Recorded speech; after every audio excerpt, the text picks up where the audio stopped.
What's up, y'all?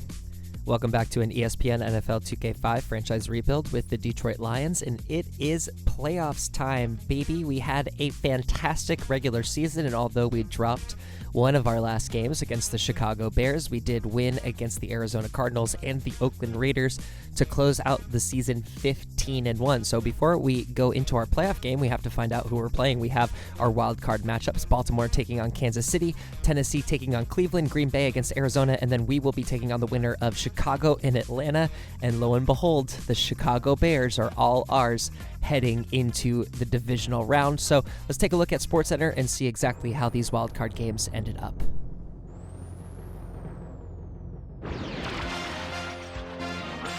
This is SportsCenter. I'm Chris Berman. Well, let's get straight to the action. In our first game this week, we had the Ravens come away with a 7-point win. Guerrero had over 50 yards receiving and helped his Bears beat the Falcons. Tyrone Calico had a stellar game, but all said and done, his performance wasn't enough to lift his team to a victory. And in our final game, we had the Packers come away victorious. And before we leave you on this special wild card edition of NFL Primetime, let's hand out a few game balls to our primetime players.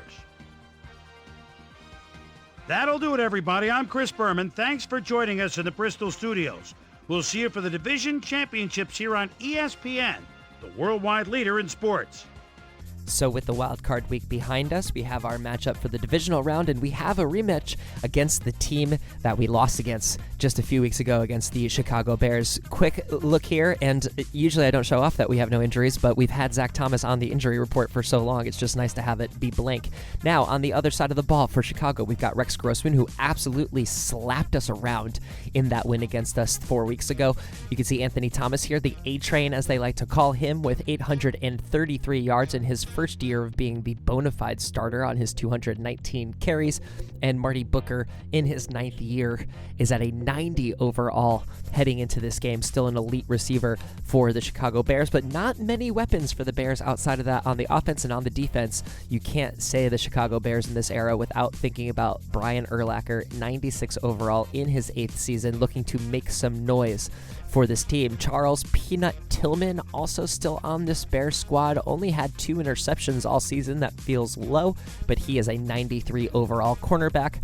And of course, in that free safety spot, one Mike Brown, hard hitting, but not as hard hitting maybe as he has been in years prior, with only 52 tackles to his name this season.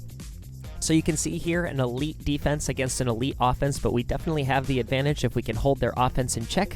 Let's go to the divisional playoffs against the Bears. Hey, I'm Chris Berman. Coming up on ESPN, the road to the Super Bowl continues here on ESPN. The field is narrow. We'll be down to 4 teams by the end of the day Sunday. Coming up, we've got an awfully good divisional matchup for you here. Chicago, Detroit, it's go time. So we're here at Ford Field to take on the Chicago Bears in the NFC Divisional round. The crowd here is super excited, ready to take things on. As you can see, the defense also getting ready, getting pumped, trying to make some noise against Rex Grossman and his Chicago Bears. The Lions are going to take over with the first drive of the game. Drew Brees rolling over to the left, trying to get a throw off, and he's going to get smacked by Tommy Harris. The line not doing their job there. Hopefully they can figure out how to do their job a little bit later. We throw over the left side. Not exactly an intelligent throw, but we're going to get the pass interference call here in order to get us that first down and a fresh set of downs. So that's going to work out fantastically for us. Brees dropping back with his first down, going to throw it over the left side, find Roy Williams in stride. That's going to be a first down and then some. Go ahead and flex on them, Roy. Easily our best receiver during the year. We're going to have to continue to ride that throughout the playoffs. We jump long over the middle that time, then connect with Roy Williams just out of the outstretched arms of Mike Browns. get us another first down there. 2nd down and 5 now. Breeze is going to take another sack, pushing him back to 3rd and 13. That one's done by Mason. We now have 3rd and 13 from the shotgun. Breeze looking once again over to the left side. Roy Williams has it in his hands, but he's going to go ahead and lose it on the hit from Mike Brown. That's going to force a 4th down and a change of possession over to Chicago. After a couple of bad plays, Grossman throws that one over his receiver's head, and the Bears are going to be forced to punt on the 3 and out. We're showing a punt. What could that possibly mean? Unfortunately, no touchdown. Hate to spoil it, but Hunt is going to take this one over to left, scoot back to the right, find a little bit of breathing room, but eventually tackled at the 42. Into Chicago Bears territory. Breeze stepping back, throwing over to the left side, finding Roy Williams, getting tackled out of bounds. That's going to move the chains forward up to the 27-yard line. Breeze, after a nice couple of runs, we get it to Edwin Carr. Gets the first down and then some, moving the chains once again. Great job by the rookie, doing exactly what we want his job to be. A couple of plays later, we've got 3rd and 8. We toss that one over to the middle. Neil Webster grabs it into the end zone, holds onto it on the hit, and that's going to be a touchdown for the Detroit Lions. Drew Brees keeping calm under the pressure, finding Neil Webster on that cross route.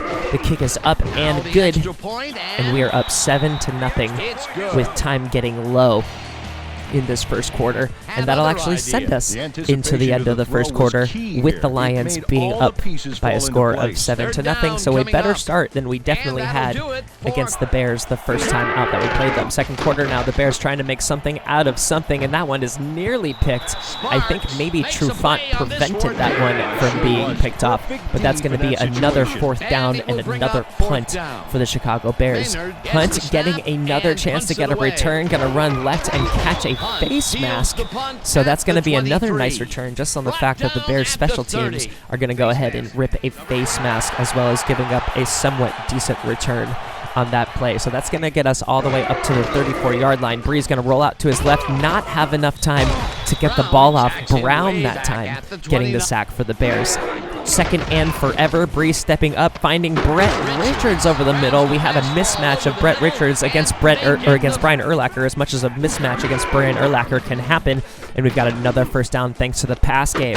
Breeze finding Roy Williams over the middle yet again. You haven't seen many runs because not many runs have been terribly successful, but the pass game has been rolling, although that one, we put Roy in a little bit of danger there, not being able to hold on to that 3rd down reception.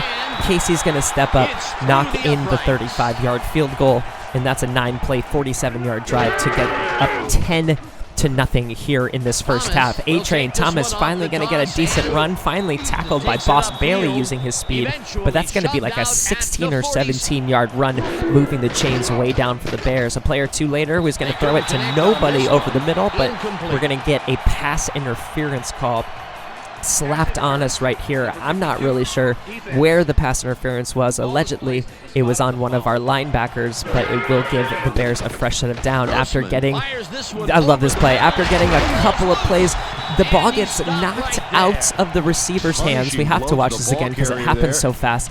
He throws on that hook route, so normally that would be called an incomplete pass, even though it was called a fumble. But because Farmer was able to catch it without the ball touching the ground, it's technically would have gotten overturned as an interception. So the Bears can't challenge it. We do take a sack on first down, but then Breeze tucks it and runs, gets most of those yards and then some to bring it to 3rd and 1, and then we give it to Edwin Carr in order to punch it through. 1 minute left. We get our first timeout. We're trying to get down the field to get some score to score here. And if you're going to have a bobbling interception happen for one side, of course, it's going to go ahead and happen on the other side. Mike Brown was the recipient of the interception here, but we have to see this. You see that it gets tipped by, it looks like Lance Briggs there. It bounces off of one of his teammates' helmets and into his outstretched hands. So a lucky / skillful bounce, but no damage done. Farmer plays some amazing defense there and gets in there to knock the pass away. So we're going to send it to Boomer for the halftime report. Actually, we're not going to send it to Boomer for the halftime report. We're just going to talk about the halftime report. We've got 154 yards to their 36. We are absolutely dominating them both in time of possession and overall yards, but we should be up by more than that. So hopefully we're going to get a little bit more score than that. Drew Brees is the best player on the field so far, and we're going to jump right back into the second half.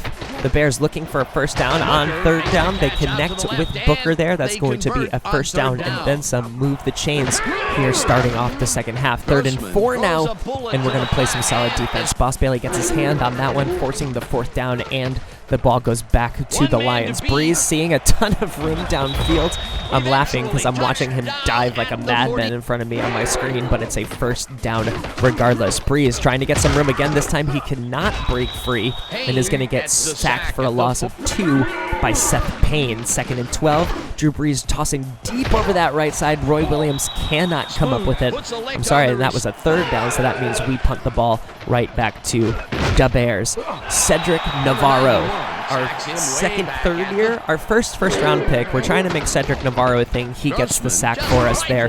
Now, I thought we played good defense once again right there, but the referees disagree, and they're going to slap us with that defensive pass interference on Kevin Smith. I believe that call was on, so that's going to move the chain for the Bears. Grossman rolling out to his right, firing over the middle. He's going to get, I believe that's Gage on that one, and he gets a first down and then some. The Bears driving a little bit into Lions territory. You find Booker on the right side. He's got a little bit of room to run. He escapes Farmer. It takes a second guy to bring him down, but that's going to be another first down. Move those chains for the Chicago Bears. Grossman rolling back, has a bunch of time, finds what looks like Booker once again over the middle. That was a deep throw, first down, move the chains for the Bears. We're now really looking into the end zone, and that one is going to be caught for the score by Berrien. We have to see this one again because usually it's like not really 3 guys covering him, but you can see Trufant and Sparks miss the interception there for Berrien to bring it in. The kick is up and good,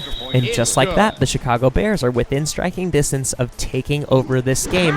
We need the offense to do something for the Detroit Lions. Breeze looking over the middle, finally finds Charles Rogers. Big Charles making the reception on that little quick slant with first, almost there. No, that was a first down, move the chains. Now another dangerous pass.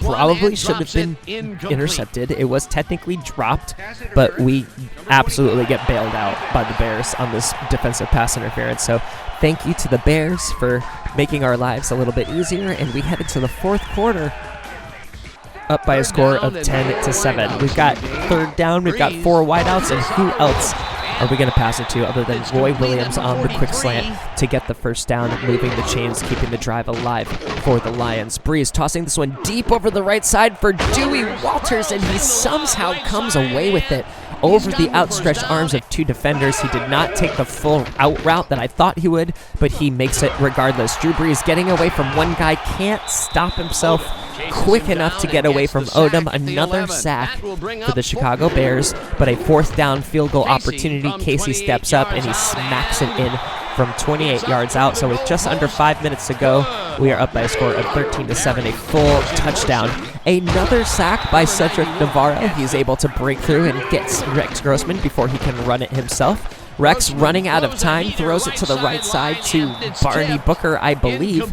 That one is tipped away by Zach Thomas, incomplete, and to make matters worse, the offense is going to be smacked with an offensive holding call. So now it's 2nd and 21. Rex Grossman rolling back, throwing it over to the left side. That one's going to be called incomplete. Another holding call would get called, and Cedric Navarro would unfortunately go down with an injury after grabbing those 2 sacks. Now the A-Train gets some really good runs. That was like a 13 or 14-yard run, but unfortunately they were back like 25 yards, so that's not going to be enough for a first down, and they're going to be forced to punt it away to us. Hunt taking it to the left side, getting a little daylight, getting away from one defender, but can't quite break away. But he is into Chicago territory, a great place to be. We have 2 minutes left in this game. It's a 3rd down. We have to keep it alive, and we find Dewey Walters on the quick hook route. That's going to keep things alive. The refs are going to come out and measure this one, although I kind of just spoiled it. We got the first down because you can see here they spot the ball in front of the chains. That is a big first down for the Detroit Lions, and we are starting to smell victory here. We have another 3rd and short. Urlacher gets the tackle, but Glover barely doesn't get to the first down, so we go ahead and decide to go for it on 4th down. It was a terrible decision in retrospect, but we went ahead and we got the first down. We wasted all of their timeouts. We kneel the ball out with Alvin Fowler, and the Detroit Lions get away with the victory. Revenge is made in the playoffs, and the Detroit Lions win by a score of 13-7 here at Ford Field. So we're moving on to the NFC Championship game for the third season in 4 years. So the Lions are looking to finally punch that ticket to the Super Bowl in next week. Hopefully that will happen. You can see here 186 yards to their 86, 74 rushing yards to their 55, and 260 total yards to their 141. Shout out to Drew Brees for getting in there and getting the MVP of the game, and he had himself a heck of a game for sure. 16 for 25 in his total stats, 186 yards. Sorry, I was looking at Rich Grossman's stats. 1 touchdown, 1 interception. The A-Train, Anthony Thomas, had the best game of the day. Low-key, Deshaun Foster had a bad game. I mean, we didn't really talk about that much. You didn't really see any highlights from Deshaun. He was 10 for 14.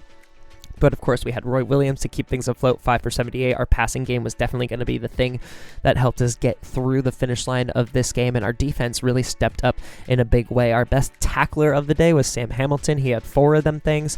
Our best sacker of the day was Cedric Navarro. Great job by him having 2 of those things.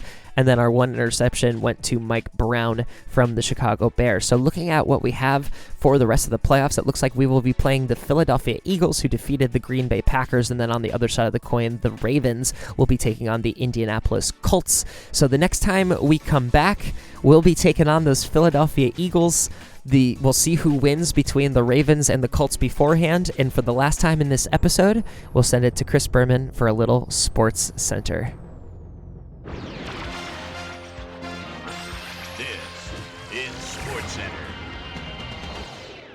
I'm Chris Berman. Let's get straight to the action. In our first game this week, we had the Eagles edge their way to a narrow 3-point win. Andre Davis had a stellar game, but all said and done, his performance wasn't enough to lift his team to a victory. We had a big injury in this one, and Trey has the lowdown for us. Trey?